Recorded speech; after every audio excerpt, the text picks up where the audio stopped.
ممبر شریف پر رونق افروز علماء ملت اسلامیہ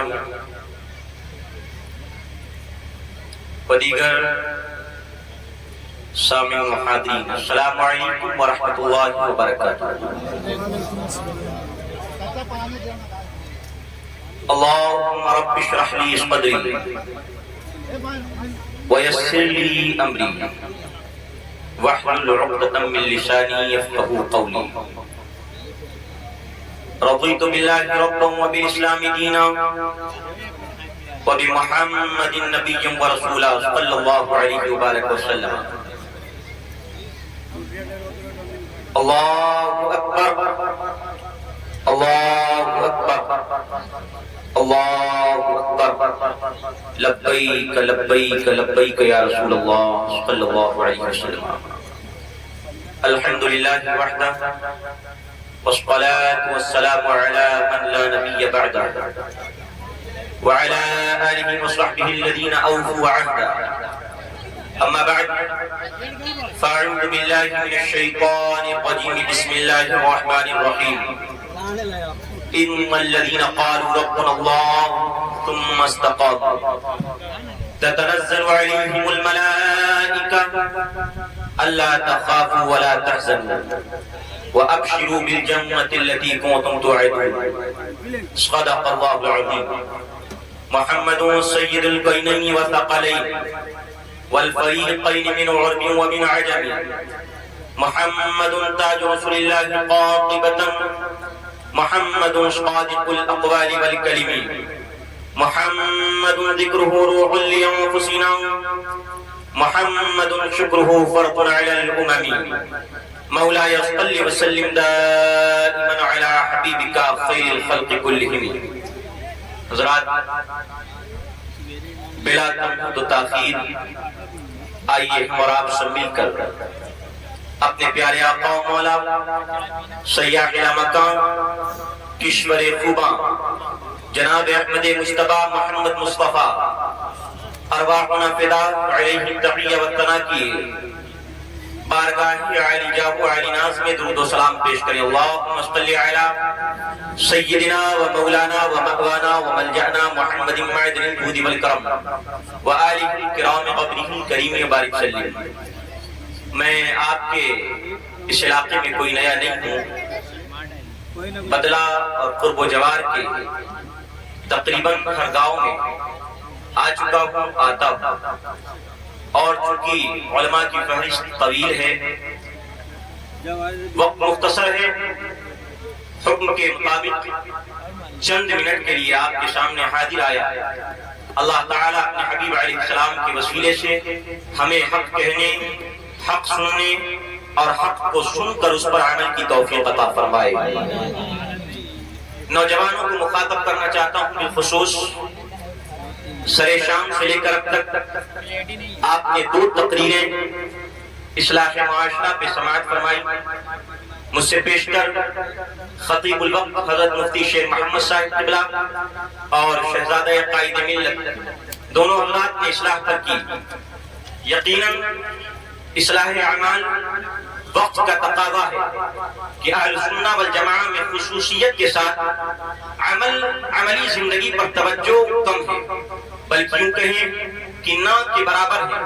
چند معدود گنتی کے ہیں کہ جو اپنی زندگی کو عملی جامہ پہنانے کی کوشش کرتے ہیں، مگر ساتھ ساتھ یاد رکھیں جس طرح انسان کے لیے اپنی زندگی کو عملی جامہ پہنانا ضروری ہے، یعنی اپنے ایمان کے مطابق ایمان کے تقاضوں کو پورا کرنا ضروری ہے، اسی طریقے سے انسان پر یہ بھی لازم ہے کہ انسان اپنے ایمان، اپنے عقیدے، اپنے مسلک، اپنے مذہب، اپنے مشرق، یعنی انسان کا جو بیسک عقیدہ ہے، اس عقیدے پر انسان قائم رہے اور اس سے کوئی لوچ پوچھ برداشت نہ کرے۔